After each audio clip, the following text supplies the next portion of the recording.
다음 경기는 광주FC와 전남 드래곤즈의 경기입니다. 네. 광주FC 지금 리그 6경기 무승이에요. 네, 그 부분은 이제 좀 전술적인 면에서 좀 이유를 찾아보려고 했었는데 좀 수비적인 부분도 그렇고 공격적인 부분도 그렇고 좀 색채가 좀 많이 부족한 것 같아요. 특히 공격적인 부분에 있어서는 세트피스 의존도가 너무 많이 높고요. 특히 공격을 할 때 이제 답답하니까 중거리 슛을 너무 난사하는 경향들이 많이 있더라고요. 사실 좀 팀의 색채나 컬러가 좀 유지되기 위해서는 짧은 패스를 통해서 측면으로 넓혀서 나갈 건지 아니면 짧은 패스를 통해서 시선 유도 후 뭐 롱볼로 나갈 건지 이런 면들이 조금 더 있어야 되는 것 같은데 사실 그런 색채가 많이 없음으로 인해서 공격도 그렇고 수비도 그렇고 좀 많이 문제점을 노출하는 것 같습니다. 저는 좀 생각이 다른 것이 네. 광주만큼 남길 축구 색채가 강한 팀도 없는 것 같아요. 왜냐면은 선수진 자체가 워낙에 주축 선수들이 떠나고 어린 선수들로 구성을 하다 보니까 네. 감독의 영향력이 굉장히 큰 팀이거든요. 네. 근데 제가 이번 주 중에 이 광주와 수원 경기를 현장 중계했는데 네. 물론 이제 네이버 댓글 보면 제 욕이 굉장히 많습니다만 그건 제 실수보다는 그렇죠. 외주 네. PD가 목소리 톤을 조절을 못한 거예요.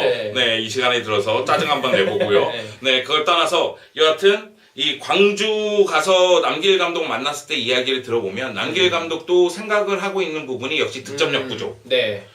그런데 이제 완대손 선수를 영입했는데 이 선수가 팀에 적응할 시간이 필요하다. 네. 그리고 또 한 가지는 조주영이라든가 주현우라든가 송승민이 좀 더 많은 득점포를 가동할 수 있는 방법을 찾고 있다. 훈련도 슈팅까지 가는 훈련으로 간다고 하더라고요. 그러니까 보통은 이제 전술적인 움직임 또는 위치 조정 이런 부분에서 끝나는 경우도 있는데 공격수들은 끝까지 가서 슈팅까지 가는 훈련을 한다고 하더라고요.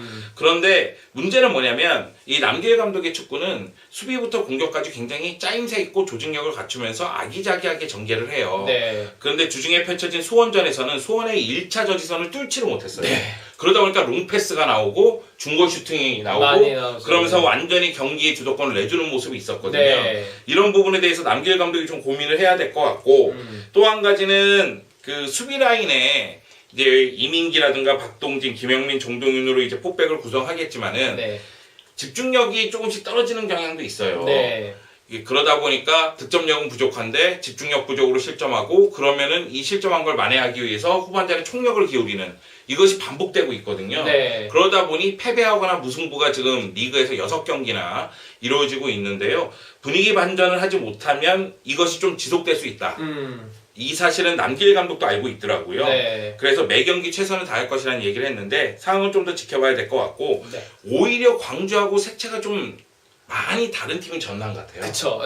저 같은 경우에는 전남을 조금 인상 깊게 봤었는데요. 굉장히 전남 같은 경우는 후방 빌드업에 좀 더 치중을 하는 팀이더라고요. 사실 최근에 상주가 그런 부분이 좀 있었었고 에피서울 같은 경우에도 이제 그런 부분을 병행하는 모습들이 있었는데 사실 유럽 축구에 굉장히 빌드업이라는 부분이 많이 뿌리 박혀 있었기 때문에 한국 K리그에서도 이 부분이 과연 많이 통할 수 있을까 굉장히 관심 있게 지켜봤었거든요. 그런데 전남 같은 경우에는 후방 빌드업이 굉장히 넓고 깊은 형태를 가지고 있고 하지만 조금 한 가지 이제 단점이 있는 부분은 이제 그런 후방 빌드업이 아직까지는 조금 더 시간이 많이 필요해 보입니다. 사실 수비 전환이라는 걸 굉장히 고려해야 되거든요. 후방 빌드업에서 잘리게 되면 골로 연결될 수 있는 위험 요소가 다분히 있기 때문에 패스 미숙을 커버할 수 있는 수비 전환에 대한 대비 이런 것들이 좀 더 필요한 것 같고요. 그리고 빌드업 이후에 하프라인을 넘는 빌드업의 그 목적상 빌드업 이후에 공격 전개가 조금 더 매끄러워야 되는 점 이런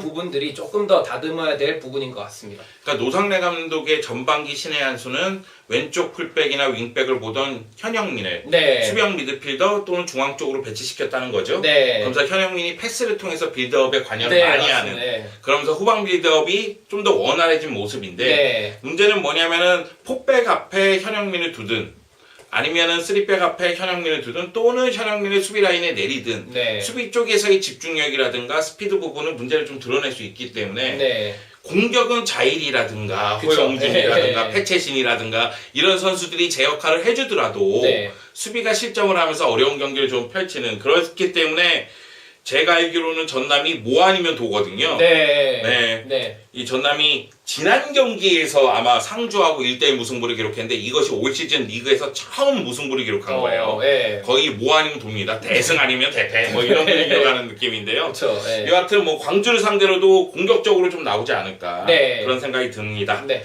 자, 그러면은 광주와 전남 누가 승리할까요? 저는 두 팀 다 조금 더 팀을 만들어가는 과정이라 보고 있고 조금 더 시간이 필요하다 보고 있기 때문에 이 두 팀의 싸움은 무승부가 되지 않을까. 시간이 좀 더 필요할 것 같습니다. 네, 저는 공격력 쪽에서 전남이 우위에 있기 때문에 전남이 승리하지 않을까 이 생각은 들어요. 왜냐면은 광주가 지금 흐름이라면 분명히 골을 넣더라도 실점할 가능성이 그쵸. 있다고 생각이 네. 들고요. 그렇다면 전남은 자의를 앞세운 공격력을 통해서 충분히 골을 기록할 수가 있고 올 시즌 이미 광주를 상대로 5대 0으로 승리한 경험이 있으니까 네. 그 힘을 발휘하지 않을까 생각을 합니다. 네.